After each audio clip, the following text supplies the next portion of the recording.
Oh, what is the upskis, everybody? Welcome back to another episode of the GXGamerCast. We're on episode 145, my little gaming show where once a week I just has to talk about video games, whether they're old video games that I grew up with, new video games that I'm playing today, it doesn't matter, video games. And today, we're going back and also to the modern times with The Elder Scrolls 4 Oblivion. Oh my goodness.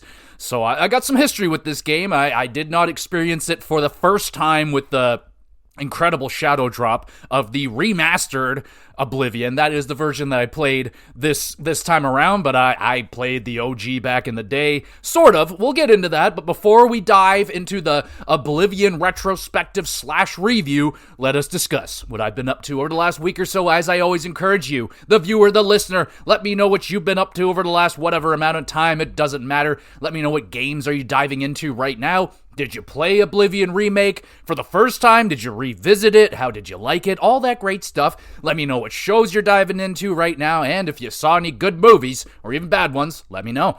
All right, let's get into it. So, I actually watched a movie this week, kind of two. One's a documentary, one's an actual movie. So let's start with the documentary. We got Untold Liver King.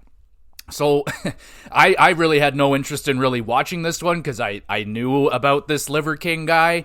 But my wife, she was like, never heard of him. I was like, what? Are you crazy? You've never seen this guy before? I was like, oh my goodness. All right, let's go down the rabbit hole and let's see how you react to the Liver King, who is, totally all natural. Oh yeah, I believe that right from the first time I saw that guy. Oh yeah, this guy's natural.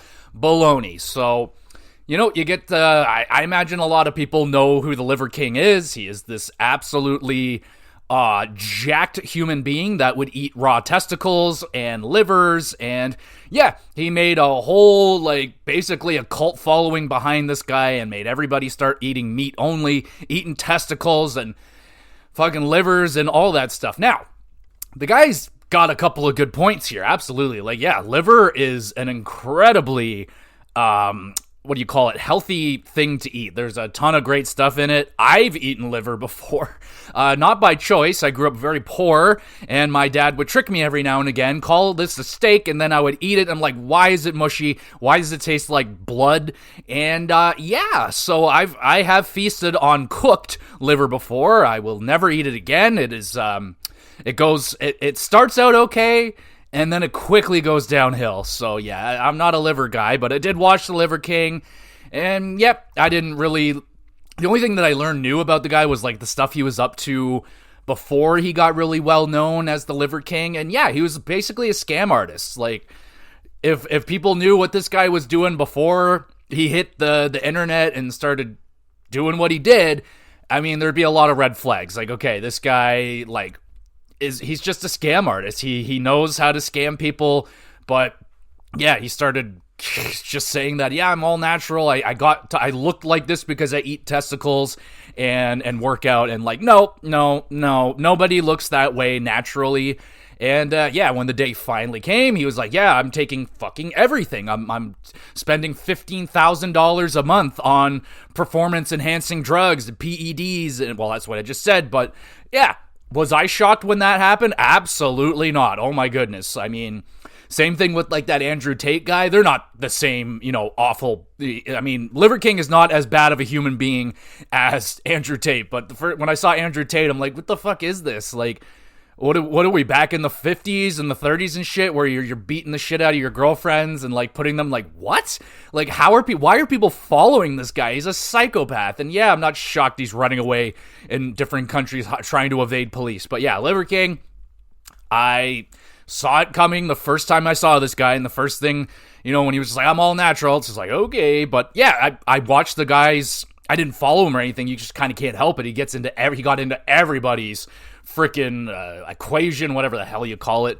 And yeah, I had to watch a lot of stuff from that guy, but he was entertaining. I guess, I don't know. Homie's rich as fuck now, so doesn't matter. He tricked everybody, and there it is. But it was an interesting watch. If you happen to not have heard of Liver King, the guy, there's a decent Netflix documentary about him, so there you go. My wife and I got into Landman on Paramount with Billy Bob Thornton, Demi Moore, and all that shit. my wife has been dying to watch this, like, ever since it was there. I was like, okay. And she finally pulled the trigger on it. We've been watching it. I think we're literally on the season finale now, and it's good. Solid little show. It's it's about oil, man. Like, Billy Bob Thornton plays this, like, oil man who is just running this big oil operation, and it's really nothing crazy. I can't think of, like, anything about the show that's like, oh, wow, what an amazing scene that was. That was like one oil thing blew up and some guys died, like, whatever. It's, I was going to go work on the oil fields back in the day, kind of a butterfly effect moment.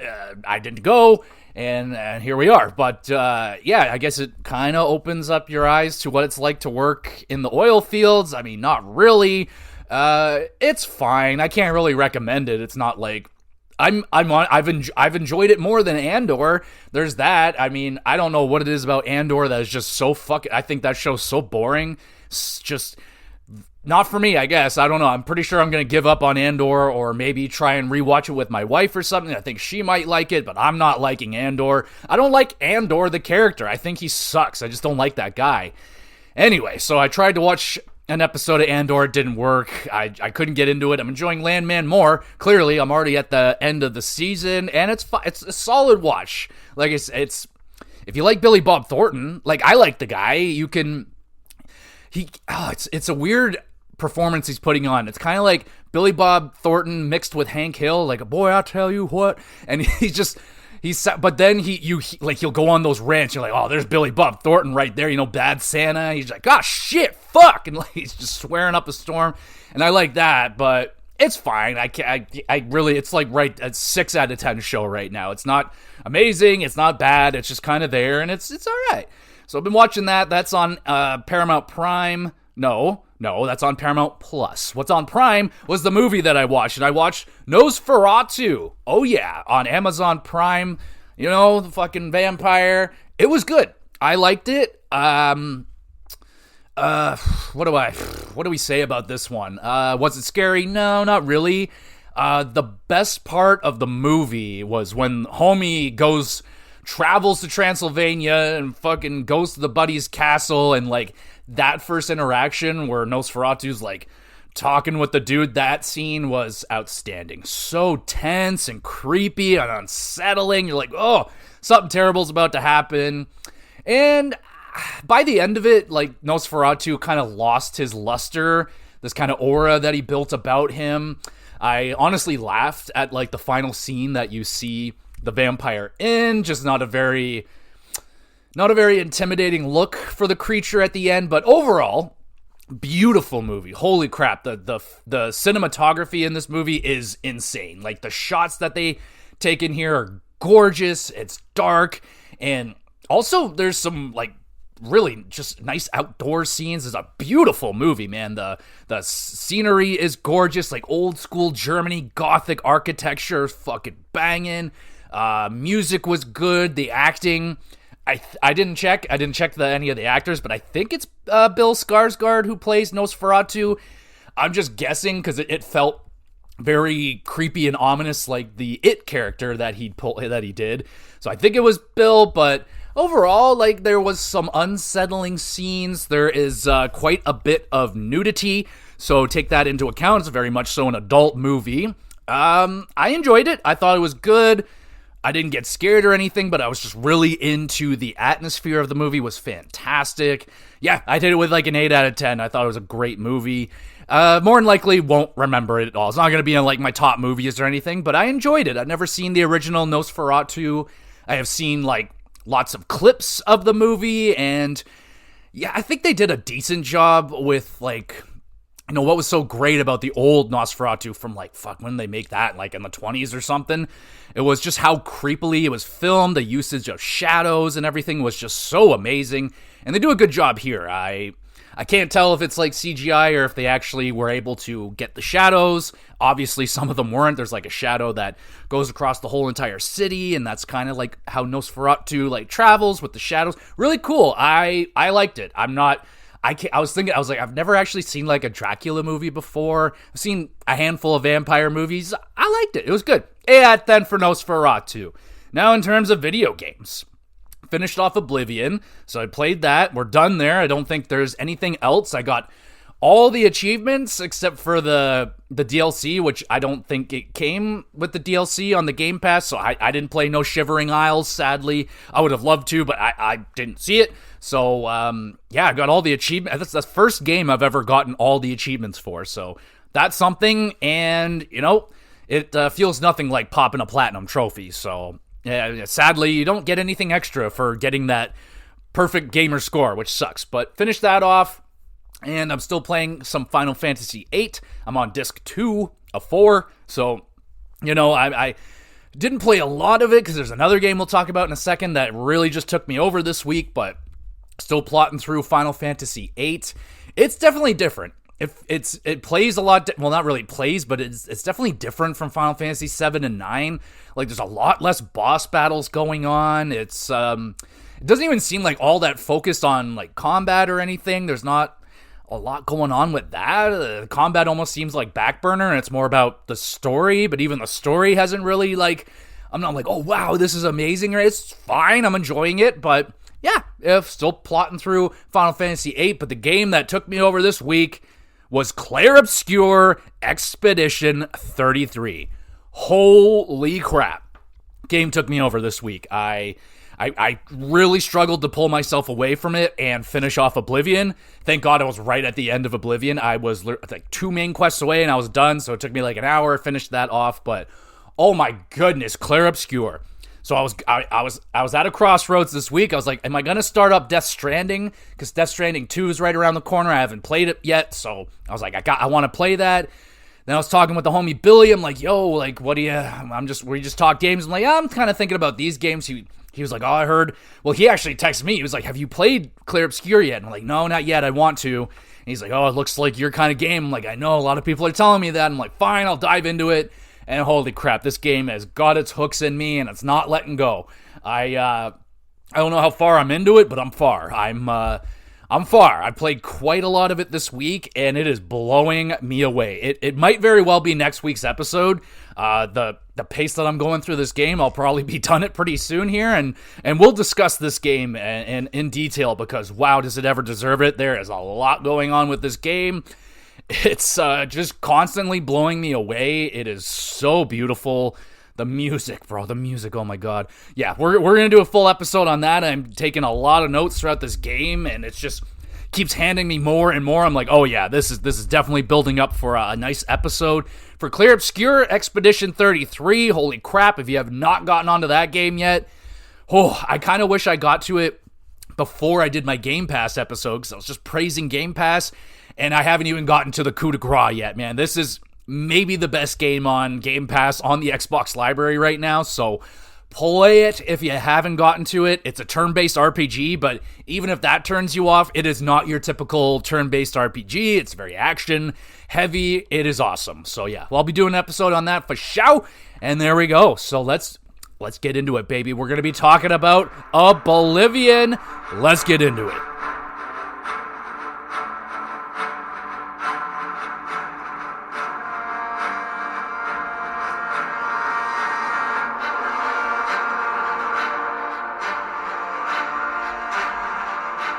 Holy crap, this game is old, and I guess that means that I'm getting old. I don't want to say that. I'm only 32 years old, but damn, dude, this game came out in 2006. That's almost 20 years ago. And I'll just throw it out there right now. I was not there, day one for Oblivion when it came out in 2006, I think, on at least 360 anyway. I didn't even get my 360 until about 2007, almost 2008, basically, like right at the end of 2007, I think I got mine. And Oblivion was not part of the phenomenal 7 that was gifted to me that Christmas. It was not there. I don't think I even heard of Elder Scrolls before. And no, I have not played Morrowind. I'm really hoping one day they will get to that one as well, because I have not played that one. It is available on Game Pass. It's there, but that was on the OG Xbox, and I don't know if that game would be very playable now. And that kind of goes the same way with Oblivion, the old one. Now, I have a little bit of a history with Oblivion. So I did own it on 360 back in the day, but I did trade it in. But not before I got berated by my local EB Games store owner. Now, this guy, he was kind of a known douchebag. He would always be hard on us kids.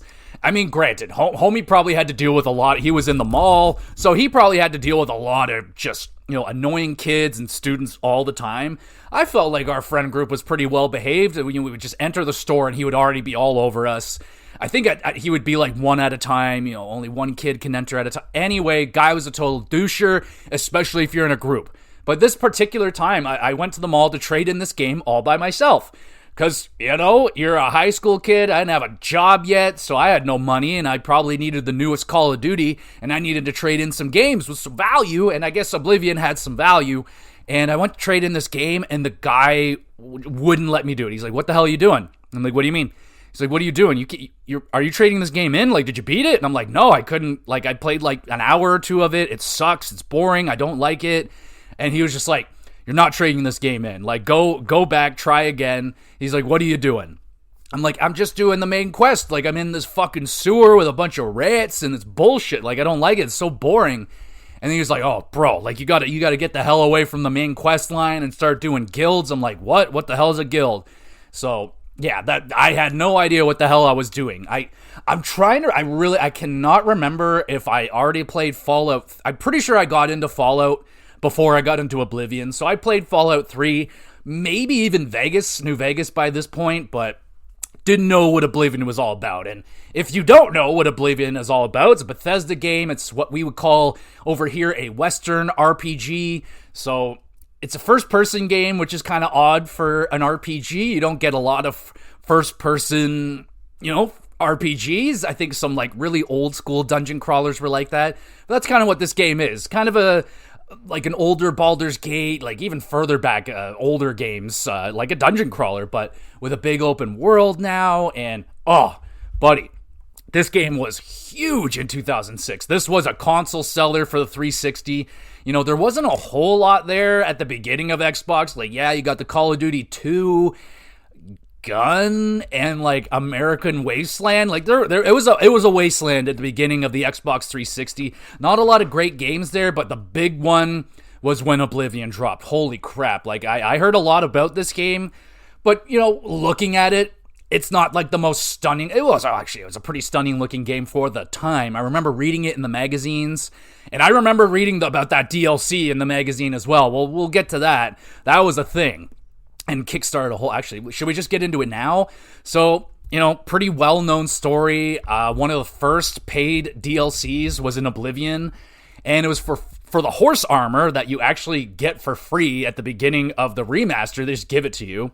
And it cost like $5 back then, which, isn't really, it's a little bit crazy, but back then, bro, that was fucking crazy. Like, people almost rioted over it. It was such a big deal. Like, $5, I don't even know if it might have been $2 or something. It was still a ridiculous thing. And now, that literally just snowballed into what we're at now, where you have fucking battle passes. You're paying $60 for extra content, and people are just like, yeah, this is normal. This is completely fine. But back in 2006, 2007, man, when they dropped a fucking $5 DLC, like, the world almost ended. It was crazy, and now every single day we're getting this egregious, just terribly, DLCs getting dropped. Now, just recently, actually, I'll shout this one out. Sea of Stars just dropped their free DLC, and it's probably better than 90% of DLC ever released, and they want money for it. 99% of the time, DLC is paid extra content, which blows my mind. It never made sense to me. I'm like, what are you talking about? I already have the game. I bought your game. Like, fucking reward me, man. Like, give me the extra shit for free. I never understood the fact that, like, I bought your base game and now I gotta pay again to play more of it? Like, what the hell is that? I think we've already made a deal here where I bought your game full price or whatever the fuck. So, I don't know. That's why generally now I just wait for Ultimate Game of the Year versions to come out, because pretty much every game's going to do it. Almost every game's got to have a DLC now, and it sucks. I don't like that. recently, like in recent memory, I can remember that Spider-Man 2 said that it wasn't going to have any DLC, and it's a two-edged sword, man. Like, you can't win with it now. Like, if you say, all right, we're going to do DLC, and rather it takes too long, it's 8 months after the game came out, you finally drop the DLC, and you're like, I've moved on, man. I haven't been sitting here waiting for 8 months, not doing anything with myself, not playing other games, just waiting for this DLC to drop so I can move on and finish this game finally. No, absolutely not. I rarely will come back for DLC. I am highly thinking about the Sea of Stars one. I got to do some info on that and see if, do I have to play through the whole game again? Like, what's up with that? Regardless, DLC should be free for people that bought the game. I do, or at least like a discount, something. I do not understand how, and the atrocities where sometimes they release like the season pass for a game, you pay $60 for it, and then they never release anything. They release maybe one package, like the other two get canceled, and you're like, boom, I'm out of fucking $60, and I only got 1/3 of the content that they promised me. I hate DLC. I absolutely despise it. The only way it's good is when a nice company like the Sea of Stars people, they're like, hey, we worked really hard on this. We love you guys, and here's some more free stuff. Like, that is how you take care of your fan base. That's what's up right there. So that's great. That was not great for when that happened, because it is basically the reason why we have battle passes and all this DLC. You gotta spend $30 real to get fake money in a game that doesn't matter. Like, that's basically where it all started. I started way back on Oblivion, and geez, me reflecting back on that, see how far we've come. What a disgrace. What a disgrace, man. Like, these companies just keep sucking out every dime that they can of the poor gamers, and, sadly, there's a lot of people that are suckers, and they go for that. And, some games absolutely deserve it. There are some games that I have paid the DLC for. I think the one in most recent memory I can think of is 2 Points Hospital, where I love that game so much. I got it for free on Game Pass, so I'm like, you know what? I got it for free. I loved it so much. I'm going to support y'all a little bit. I'm going to buy the DLC. And I loved it. I absolutely loved it. It's just that, like I said, most of the time when there's a DLC, it's not available to me until months after I'm done with the game. Not generally with me, I'm pretty good with that because I'm so far behind in the backlog, and I'm just buried back here, so I generally, by the time I get to the game, you're like, oh yeah, here's all the DLC. It's on sale. There's a Game of the Year bundle, something like that. So that's generally how I like to go.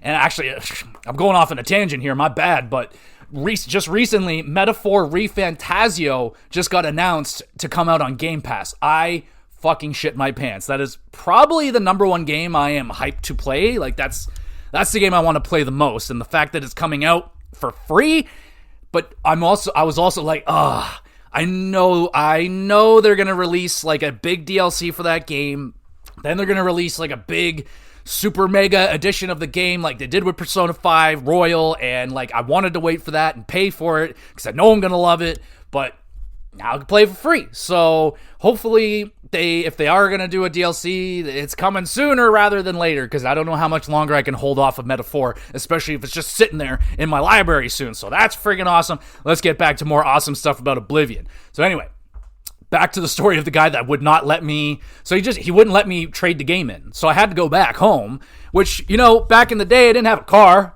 so I had to like ride my bike or walk to the mall, which was a 30-minute walk or like a 10-15 minute bike ride. So that was a waste. Go back, start playing it, and I was like, yeah, I remember liking it, but I think I really just needed the money for Call of Duty, so I traded it in anyway. But it stuck with me. And years later, I got Oblivion on PS3, and I played through the whole entire game, fucking loved it. I might arguably have liked it more than I liked Skyrim. Now, that's another thing. I cannot remember if I played through Skyrim before I went back and finally played through Oblivion. I might have done it backwards, but there's some things I think Oblivion did better than Skyrim. Now, Skyrim's definitely got the main quest. It definitely got a better main quest line going on there. The only good main quest in Oblivion is like the last one where you get the big battle in the city, and fucking we'll get to that. But outside of that, I can't remember really anything that pops to my brain, you know what I'm saying? Like, Skyrim's got dragons all over this motherfucker. The whole game's filled with dragons. You don't see a dragon until the end of Oblivion, and you don't even get to fight it. You just gotta look at it and go, oh, cool.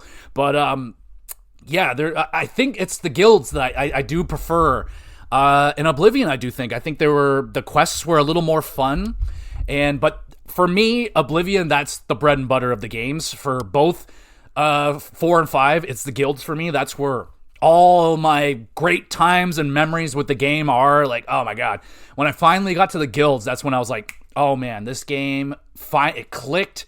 And I was like, oh, I get it's so fun just ranking up, and there's so many guilds. There's 4 different guilds. There's an arena. There's the blades. Like, there's a bunch of things you can join, and you can get to be the leader of every single guild, which is like, oh, fuck yeah, who doesn't want to do that? All right, so let's talk about the graphics of the game. Back in the day, like I said, the game was fucking gorgeous. I remember looking at the pictures, the screenshots in the GamePro magazine, and like, it looks so bright. Like, I just remember them like out in the field or looking at this beautiful white horse. You're like, holy crap. Like, you could see like sunlight and shit. Like, games didn't look like that. And it's funny because I look back, today, looking back at what the graphics look like, I'm like, whoo, oh my god, that game is ugly today. But back in the day, man, games just did not look like that. And how big they were. Like, that's got to be Oblivion, when that game came out, gotta be one of the biggest games on the market. Like, in terms of sheer size, how big the world was, so much to explore. Oh my goodness. And the beginning of the game is very, very slow. I hate the beginning of Oblivion. Being in those fucking sewers, that's what killed the game for me as a younger boy. But oh my goodness, so premise of the game is these Oblivion gates, what the game is named after. These gates are opening, basically like portals to hell, basically, and these monsters are coming out, these Daedric creatures, and you gotta stop that shit. That's pretty much the main premise of the game, and you meet this Martin Septim guy, and you're trying to stop Mayhu's Dagon or some shit. Like, oh, when these names popped up, I was just like, oh man, fucking Dagon, I remember that dog. Like, oh, what a bitch. So you're doing that, you're going to close these Oblivion gates, but there's no rush. There's no rush. You can go to the arena first. Oh, that's the first place I went to. I went straight to the arena because it's really close. Like, once you get out of those initial sewers, you're in Tamriel. That's the place the big world that you're in. It's weird that they didn't call, like, they called all the other ones, like, Elder Scrolls 3, Morrowind, that's the place that they're at. Skyrim takes place in Skyrim, but then they got Oblivion, which takes place in Tamriel, and they're like, yo, Oblivion. What's up? I'm fine with the name. Don't care. If it was called Elder Scrolls 4 Tamriel, that doesn't roll off the tongue, right? So anyway, that's where we're at. It's a beautiful place. Absolutely stunning. Well, back in 2006 it was. With the update, it looks a lot better. I will give it that. Is it it's not the best looking game on the market. It's no Clair Obscur. I'll tell you that right now. And some of those character models, I think they've released some updates to fix that up, but some of those I played this game it took me about a day to download and find some room to fit the goddamn thing on, and then finally get it downloaded. It took forever. So I was playing it like day 2, and I don't think there's any big major patches that I downloaded, and like some of the character models look fucking insane, dude. Like, they got the crazy bug eye things going on. Their mouths are moving weird, so like, it's still holding like those old, those Bethesda games. They all kind of like the Grand Theft Autos. They got their jank, but it's kind of charming. It's not game breaking, but like, people are walking through each other, or there's so many clips out there of people just interacting with Skyrim and Oblivion worlds, and just putting apples on top of people's heads, fucking throwing poison apples in the bar and watching everybody eat poison apples and dying. It's an impressive living world, like, especially for 2006 back then, man. Like, people they're not just like standing around waiting for you to talk to them. If you go to a tavern, people are going to be eating, they're going to be conversing with each other, they're going to be singing, they're going to be telling stories. It's like, it's not perfect. Like, if you sit there and follow them, they're not going to do a whole hell of a lot, and they might be chopping the air instead of wood, but they're trying, and it was very impressive for the time. Now it's definitely showing its age, but I gotta commend the people. I don't know who it was, but it was an outside source. It was basically a mod. People just modded the game themselves to make the game look like Skyrim. They upgraded the graphics, and it was nice. I did hear that Bethesda gifted the game to all the people that worked on that mod. I mean, I think you guys should have probably gave them a little more than that. I hope you did. I hope you got the DLC and everything too.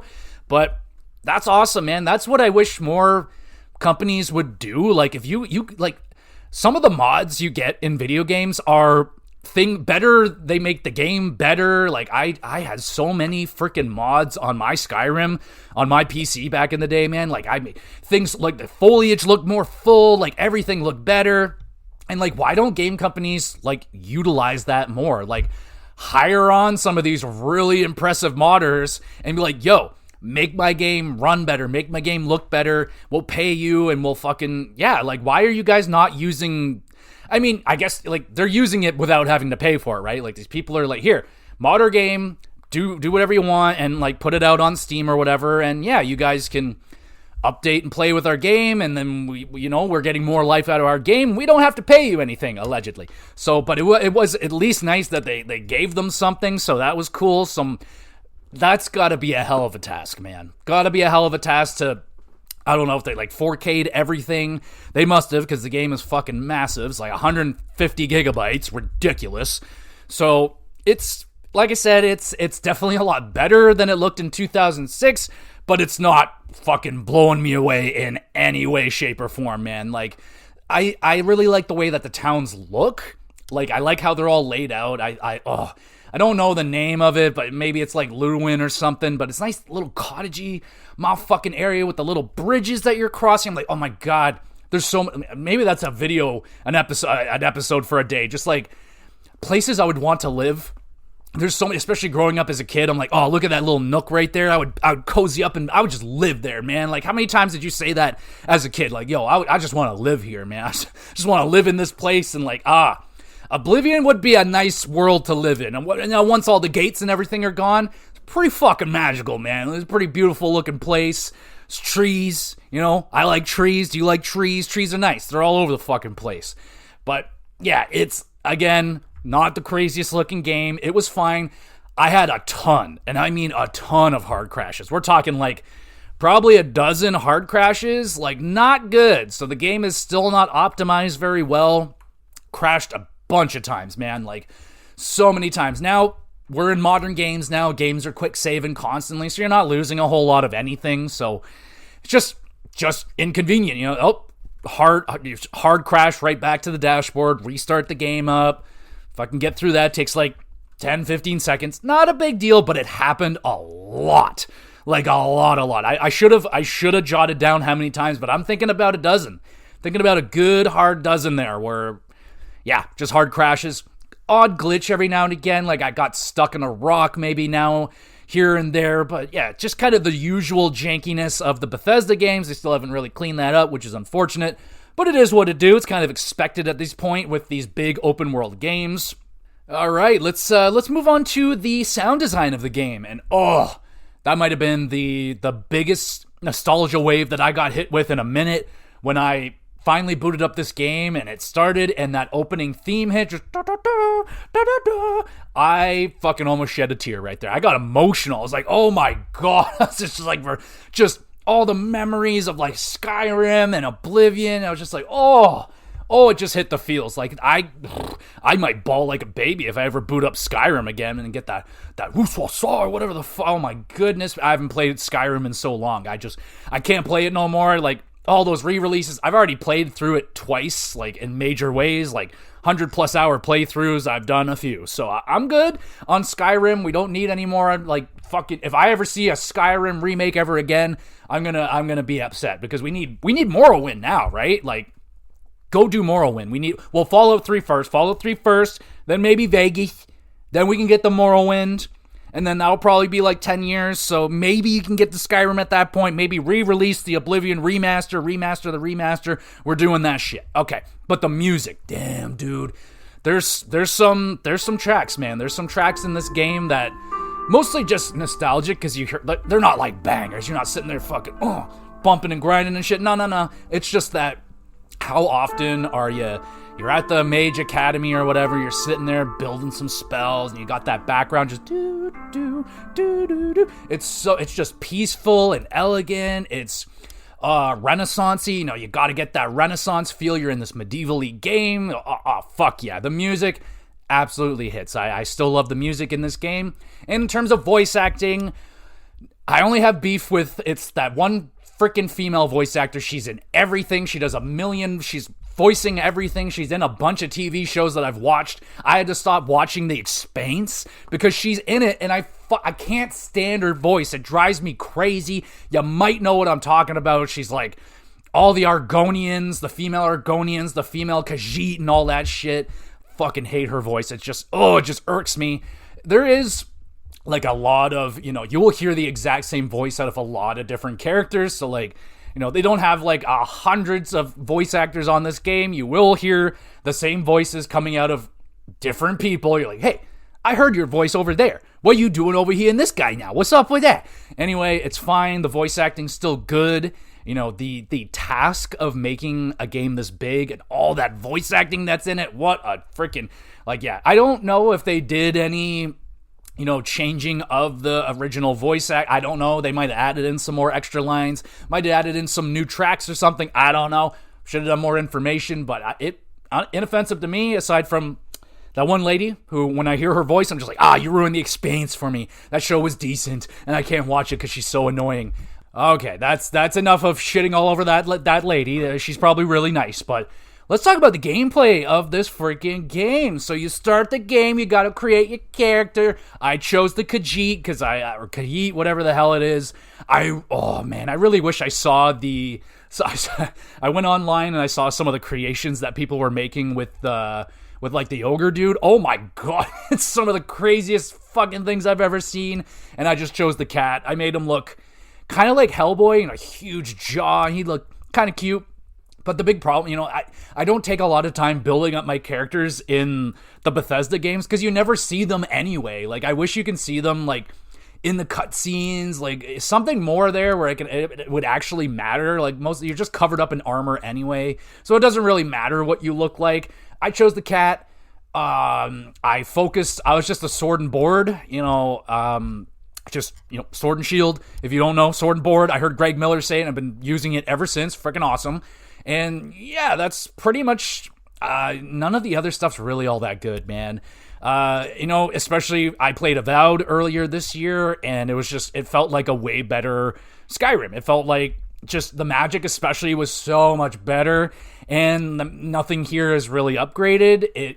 The shooting the bow and arrow, it's not as good in Skyrim, so I know a lot of people, myself included, choose the stealth archer type in Skyrim. It's not as effective in Oblivion, at least I found. You have to level up a lot differently in this game. It's much more different from what I can remember in Skyrim. Anyway, so with the sword and board, how you level up like two different ways. So you have like kind of your main stats, which are like, I don't know. It doesn't really matter. Then you have your other things. So these things to level it up, you got to like actively use them. So, for example, if you want to increase your sneaking, you gotta sneak around. And holy crap, man, I remember I used to grind these things all the time. Like, almost every single thing that you can grind out, I've done it. And I would be, friggin' hiding behind someone and just crawling around, just shifting back and forth really stupidly, looking ridiculous, and just jacking up that sneak stat over and over again. Who's there? Who's there? Is somebody there? And it's like, no, I'm not right behind you. Don't worry about it. And the AI is still incredibly stupid in this game. You can literally be standing in front of someone and you crouch down. If your sneak is high enough, they won't see you, and you're sitting right in front of them. Like, it's crazy. So there's a lot of that. So, especially with magic, oh my goodness, man. I would sit there and just keep hitting the rest. I would create a spell that would basically, like, heal me for 1 or 2, and I would just get up on a high ledge, jump off it, hurt myself, and then just start spamming restoration to increase it. Same thing with destruction and alchemy and all of that shit. This time around, I was not grinding all that shit out because it takes forever ever. Like, I really wanted to be a mage. Like, I would have loved to have been able to. I love conjuring stuff. Like, I love having, I'm like, oh, boom, here comes my little skeleton army, go. And then you just hang back and watch the AI beat the shit out of each other. It's really entertaining sometimes.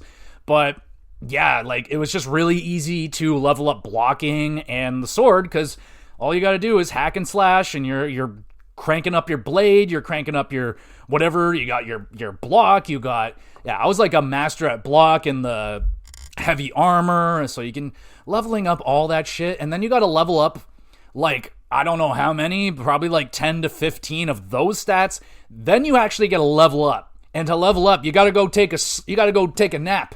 I forgot about that. I was like, why the fuck am I not leveling up? And they're like, oh, you got to go sleep in a bed. I'm like, oh, what the fuck? Now I got to go find a bed that's I'm not trespassing in, or it belongs to kind of me, so I find a bed, level up. And by the end of the game, I put in like 90 hours on this some bitch, and I was only like level 23. You'll level up slow. You'll level up really slow, but you're leveling up your abilities like constantly. The jumping, oh my goodness, dude. If you're not jumping everywhere you go in Oblivion, you're not playing the game right. You're not playing it right. You got to jump everywhere. You got to get that athletics up, bro. Because you got to be able to, if you get that athletic up, you can jump further and higher and all that shit. Ah, yeah. So, oh, and also the lockpicking in this game. Oh, so ass. So ass. I hate the lockpicking. I did get really good at it where, like, yeah, I really had no problem. But at first, holy crap, man. Lockpicking is such a steep learning curve. Like, I didn't know what the hell I was doing wrong. And, yeah, you just got to grind and get that shit leveled up a little bit. So, the more you level it up, the more kind of give it'll give you. It's not good. I'm very happy they moved off of that system and kept the system that's been going strong through Skyrim, Fallout 3, 4, Vegas had it. You know, just the simple lockpicking. It was fine. I hate the lockpicking in Oblivion. It's ass. It's really annoying. You gotta, it's bad. Even especially like the very hard doors where you gotta open up. You gotta plop open like 5 of those little fucking things, and of course the last one always goes wrong. You gotta start all over again. What the fucking fuck? So I don't like the lockpicking. Anyway, so that's how you're leveling up. You're in first person. The combat it's not very good. It isn't very good. It's definitely aged quite poorly. It's literally you're just fucking swinging and swinging and swinging your sword or stick, whatever the fuck you happen to grab, and it's not very good. It's not pretty looking. There's no like fancy fucking kill shots. There's really nothing. It's very basic. It's just smashing into each other. It is not elegant at all. It's very, very, very ugly looking. The magic is very unsatisfying to use. You're just like fireball, fire. It's got nothing on Avowed. Like Avowed was just so sick, so fun. You got no dual abilities. Like I can't, even in Skyrim they do that, and Oblivion don't have that. I don't think you can even hold 2 different swords. Like I think it's like sword and shield only, or 2-handed sword. You can do a staff and a what the fuck, yeah, shield. I don't think you could do like a staff sword. At least I wasn't able to. So you're limited in your options. And really, like I said, the only one that like really works is the sword and board. Like it's beyond effective. It is extremely effective. Like you block, that enemy is all staggered and shit. You fucking go wham, wham, wham, 3 hit, boom, block, 3 hit, wham, wham, over and over and over again. And like, yeah, I had destruction spells. Like I was throwing a fireball every now and again. It's just not that satisfying. And like fireballs especially, they're very hard to hit. You gotta aim that shit, no lock on, none of that. But it is really cool. Like back in the day when I spent a lot of time in Oblivion, I was creating my own spells and had all, like, I couldn't create shit this playthrough. I never had enough magicka. I never had enough skill. And it was really annoying. I was like, fuck, I want to create some really awesome spells. But you can create some crazy spells, man. Like, you can just, like, make it a huge field of effect. You can basically, like, kill everybody in Tamriel, like, with one fireball, if you have the power. Which I didn't. So I wasn't doing fun, cool shit like that. But when you do the Mages Guild, you unlock, like, the abilities to create your own spells and name them and shit. Like, oh, I love that so much. It was so freaking awesome. Pretty sure you can do the same thing with weapons. You can enchant weapons with whatever abilities you want. Like, oh, I wanted to do a fire damage, do 20 points of fire damage, or it absorbs health on every hit. That's what my sword had. Very, very useful. And then you gotta get the fucking soul gems for all that, and oh, that's a whole nother thing. But damn, dude, Gameplay, it doesn't hold up. Now, nostalgia did a lot of the heavy lifting. I don't think I would have gotten through this game if I wasn't familiar with it, had that nostalgia. I don't know anybody that didn't play Oblivion that is playing this one, so I don't really know how people who haven't grown up or have the nostalgia for it are feeling about it. I would imagine the combat is like, ooh, it's a little clunky, man. It's definitely clunky. Doesn't feel very good. Yeah, not the best. So I don't know if there is a really good play style for Oblivion. Like, definitely not like in Skyrim, man. There's like, I know a lot of people just revert back to doing the archer thing because, again, it's so good. It's so fucking effective. The sneak and amazing. I tried it in Oblivion. Like, I was getting my sneak shots, and you can shoot them in the face, and it does like a little extra damage now, which is a nice little touch. I didn't notice like a lot of new shit. Granted, I haven't played the original Oblivion since like 2009, so I might be a little bit rusty on that, but regardless, there's also the time I got turned into a vampire. I think we all get turned into a vampire. It sucks. I fucking hate being a vampire. You can't do anything. Can't go out during the day. I'm burning alive and freaking so stupid. I was stupid. I was a vampire, and I'm sitting there burning alive in the sunlight. I'm like, I'll just wait till nighttime. And I died. Of course, they were just sitting in the sunlight, just burned alive. I was like, what am I doing? So that's a big pain in the ass to go get the cure for vampirism. That sucks. Oh, that was a pain in the ass. All right, so let's talk a little bit about the guilds. So like I said, even though I don't think the arena is really a guild, but you can level up and advance in it. So I guess it's kind of a guild, and that's the first one I went to, and it's pretty standard. It's an arena. You go in, you fight someone, you come back, you rest, you go back in, you fight someone else a little stronger. Sometimes there was a couple of cheap ones. I think there's one where it's like a 3-on-1 fight. That was pretty fucked up, and they were all like, 2 of them were like mages or some shit, shooting you from distance while you got one up close, getting in your face. That was annoying. Eventually, when you get through all the battles, you become the dude or whatever. You're the grand champion. And then you get the follower. The little follower guy comes around. He's like, I'll follow you everywhere you go. I had him follow me around until I got to the Thieves Guild, and I needed the sneak. And I was like, hey, get the fuck away from me. You're screwing me up. Anyway, after you get through the arena, then you can just start like coming back to battle like animals. I didn't do a lot of that. I came back like once, and I was done with that. But the arena, great place to start. I mean, it's pretty easy, and you're getting 500 gold after every win. So, it helps. It definitely helps. Until I got to, so how I generally play these, I'll do the guilds first, then I'll do the main quest. So when I get to the main quest, I'm so fucking powerful, you don't know what to do with me. I did that in this game, and I proceeded to lose all my stuff. There's a quest where I'm pretty sure you go to jail, and I didn't find the chest with all my shit in it. I just left. I was like, fuck this, I'm out of here. It'll just give me it back later, and it didn't, so I had nothing. Like, 60 hours into the game, all my shit was gone. All my gold, all my weapons, all my potions, everything gone. Everything. So I had to start from scratch, which was a blessing in disguise a little bit because of the inventory, where you got to deal with the weight, which I hate. There's got to be a better way. Like, I mean, I think Avowed did it, actually, where you can just send your shit to a stash, like, wherever you are. You don't have to travel into town, and then if you are over encumbered, now I can't move, I can't travel, I can't do anything, now I gotta sacrifice shit. No, Avowed did it right. They're like, yo, wherever you are, you can just stash what you want away. It doesn't matter. It's a fucking video game, okay? So Oblivion doesn't do that. You gotta manage your inventory all the time. And I was like, why does potions need to weigh shit? Why does potions have to have weight? Like, there's a lot of certain things in this game that don't have weight. Like, lockpicks don't have weight. Like, all your story items don't have weight. But they're like, yo, potions, half a pound. And then you're like, yo, repair hammers, 1 pound each? Like, what the fuck, man? That was annoying. Thankfully, when you do get through the Thieves Guild, you get gifted the Gray Fox Mask, which gives you like an extra, when you put it on, it's like an extra 250 pounds of weight you can carry. Only downfall is, you gotta remember to take that thing off, because if you enter any town with that mask on, all the guards come running to like, hey, you're the Gray Fox, you're wanted for everything, and then come after you, and it's not a good time. But you can fast travel to the town, take it off immediately, and they won't notice. So that's cool. So I was doing that a lot. I made so much money, man. Holy crap. Like, by the end of it, like, you're killing like these Daedric enemies. They all have Daedric armor. You can steal all their armor. It's like 5,000 gold a piece. You're like, oh, fuck, I was loaded. I had like 80,000 fucking gold. I was loaded. And that's after I lost everything. So I probably had like 150K of gold. I just didn't buy anything. I didn't need anything. I find everything. Everything you find on the ground is better than the shit you're going to find in the stores anyway, and it's way cheaper. And if you do like something in the store, just steal it. It's so easy to steal everything. Okay. So then the next guild I went to, I pretty much just split it up between the fighters and the mages guild, because you don't have to do anything really special to get into them.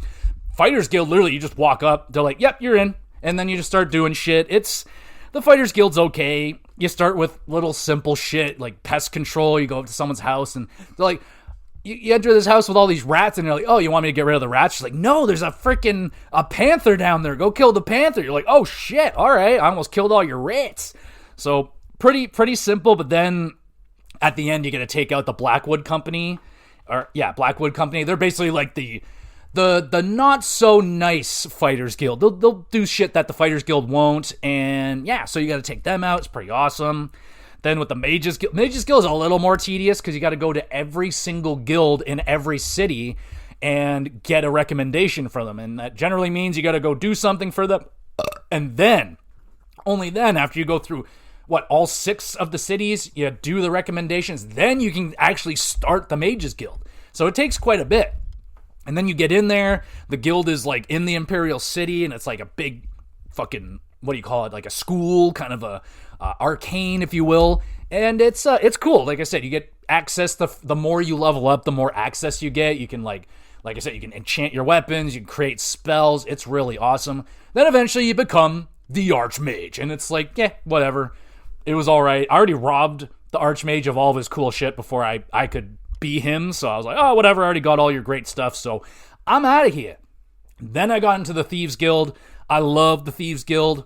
You gotta look into it's a little tricky because you do have to kind of listen to people in the town. You'll hear people talking about the Gray Fox. You'll see wanted posters around town for the Gray Fox, so you gotta ask around a little bit, and then when you get the invitation, you got to pass a little test, and you go up against like 2 or 3 other people, and you got to go rob shit. They're like, first one to go steal these pairs of boots is first one to come back with them is in the guild. You're like, oh, fuck yeah. So that's really fun. So now instead of just like, oh, just go to this person's house and kill this thing for them, now it's like, yo, go break into this house and steal this and don't get caught. Really liked it. And you know, the longer you wait to get into it, the more you'll level up, and it'll just be easier to get through it. Your sneak will be better, but it's quite awesome. Now, it is and isn't, because like you'll do a thing for the Thieves Guild, and then you got to go rob. You got to go. They're like, all right, you got to steal 500 gold worth of shit. So go. So I just always went to the Imperial City, went to the marketplace, and just went into all those freaking stores that started stealing all the swords and the armor. You run back to the fence, you sell it. Once you got enough shit, you'll get another task, so on, so forth. And then eventually, you get to do the heist. Oh, baby. The heist is a good time. You got to, like, break into, like, the Imperial Guard's, like, fortress in the middle of the town, and you got to steal an actual Elder Scroll, and you got to do it, you steal it from blind monks. So, like, they're all like, all right, as long as you don't talk to anybody, they won't know it's you, and you got to sneak in there, and they're always like, who is that? What is this? Who is that? And you're like, oh my God, this is so crazy. That was a good time, and like I said, after that, you get the Gray Fox mask, which is good and bad at the same time. Just, you got to make sure you know where you're wearing it. And then I finished it off with the Dark Brotherhood, which you got to murder somebody before you get the invite. So I don't even know who I murdered. I think I accidentally murdered somebody because they just showed up in my bed one night and they're like, "Hey, what are you a fucking murderer? You want to hang out?" And I'm like, "All right, we can do that." So that's a cool way. That's the way you get into the Dark Brotherhood. Same thing in Skyrim. You got to kill someone, and it's pretty dope, man. The one that I remember the most vividly was the one where you got to sneak into the guy's house.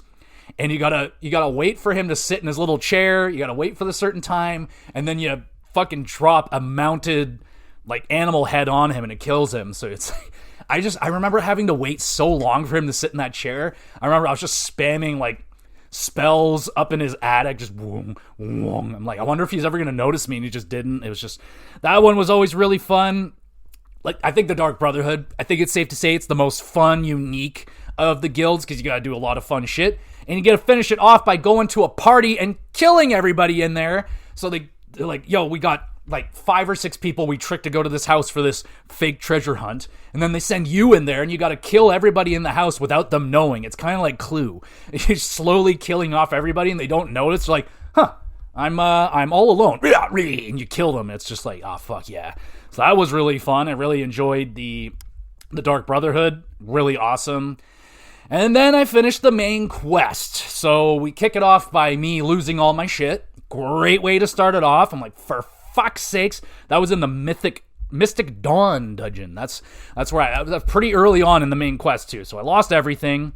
I guess I should talk about the Oblivion gates, because that you can go into the gates. You can, like, you know, when you're traveling around Tamriel, you'll come across these gates like spread all across the land, and you can go into them. It's just they're all the same from what I can tell. Like, I went into like a handful of them, and they're all this exact same layout. You go in, you go around until you find a way into the tower. You go into the tower, you climb up it until you get to the fucking sigil stone thing. You pull the stone, and boom, the Oblivion gates closed. Done. Rinse and repeat a zillion times. Like, I don't even bother with the Oblivion gates. Like, why would I just do the main quest and they'll all close, right? I think. But yeah, they're really repetitive, and there's like they're okay to go through. It's just like it's just the same fucking dungeon over and over again. So I wasn't doing a whole lot of going into the Oblivion gates and closing them. There was there's a mission where you had to kill vampires for Azura.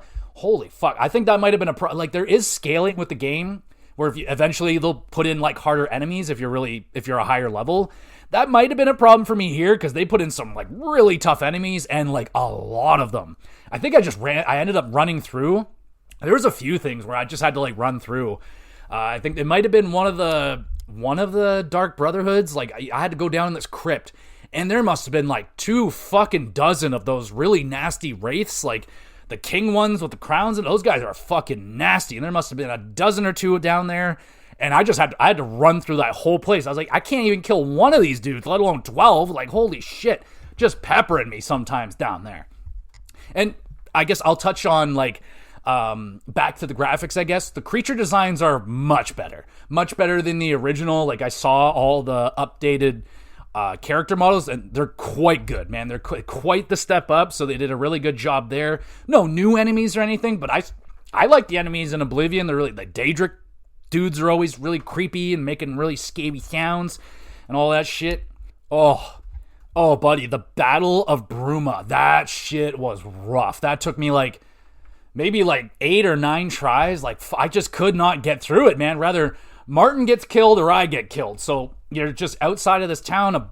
Oblivion Gate has appeared, and you go out there with like a little army, and they just start fucking pouring out of that gate, and it's all the biggest, craziest enemies. You got the fucking Storm Albatross fucking dudes. You got giant freaking Deathclaw looking motherfuckers. You got Daedric princes all over the place. You're like, what is this shit?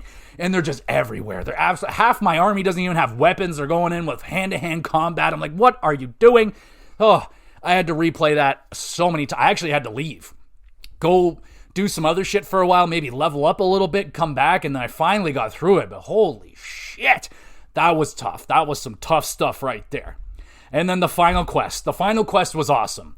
That one is legit. Like, you're in the Imperial City, like fucking everyone's just going crazy. You're fighting in the streets, and you're just trying to get to Martin, I think. You're just trying to get to like the center, and then out of fucking nowhere, homie literally just pops into Maru's, what the fuck is his name?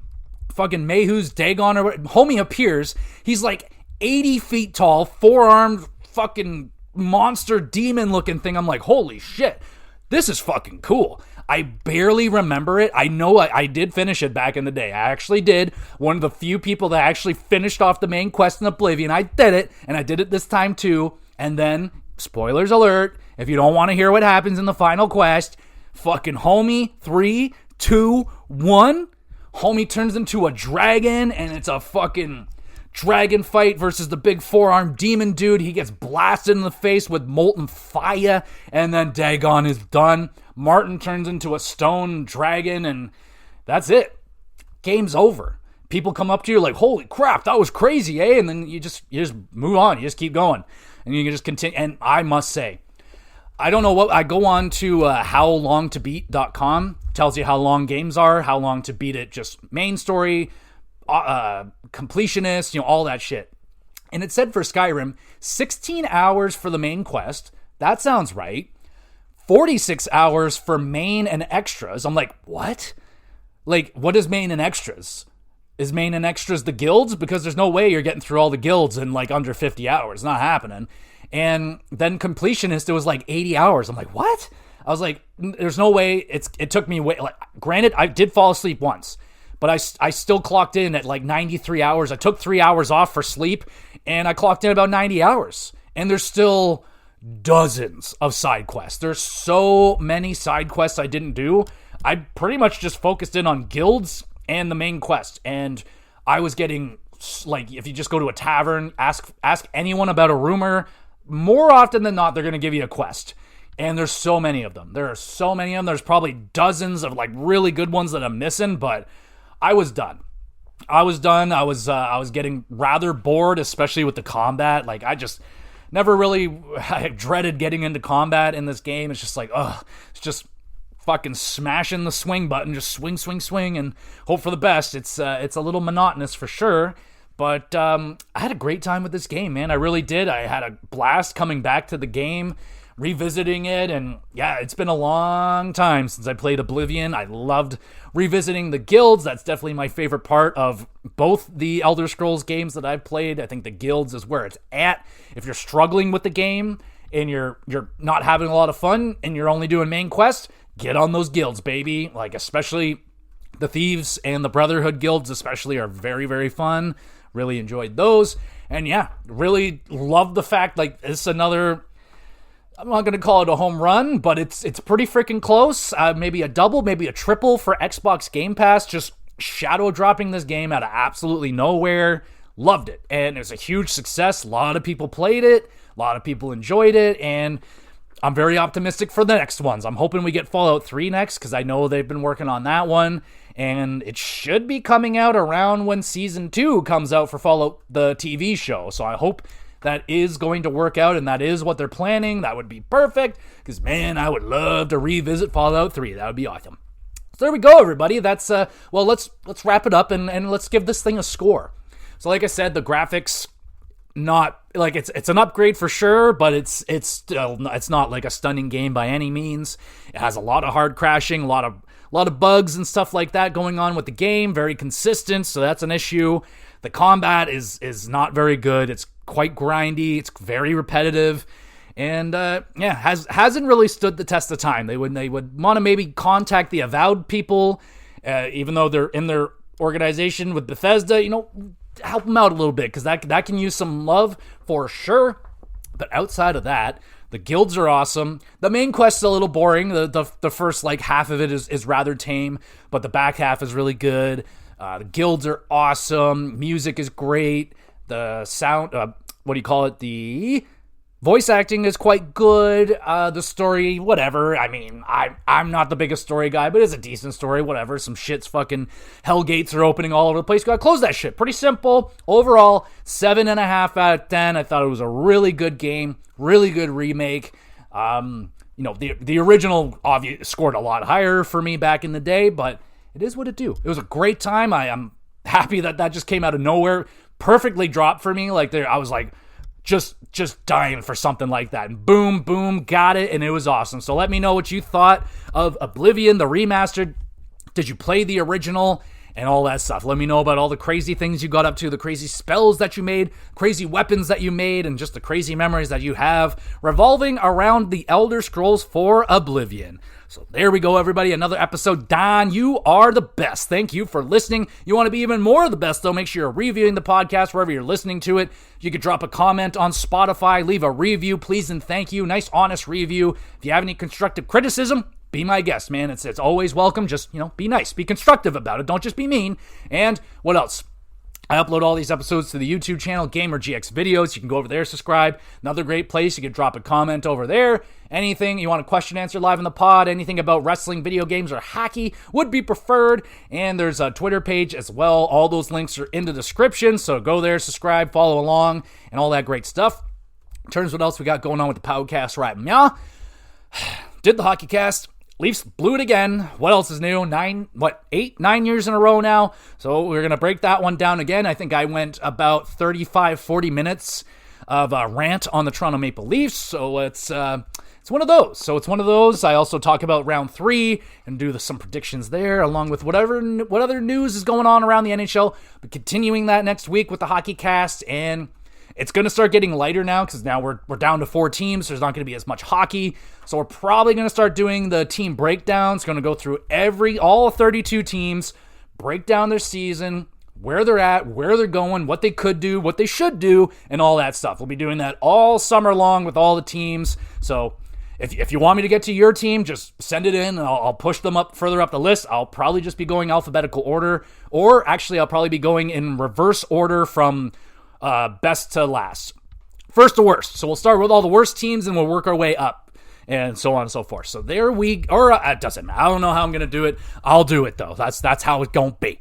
And there's more wrestling than I thought this weekend. So there's NXT's got a pay-per-view. AEW's got a pay-per-view. TNA's got a pay-per-view. I'm not reviewing it, but they got one too. Like, it's a busy fucking weekend. You got Saturday night's main event as well. So like, holy crap.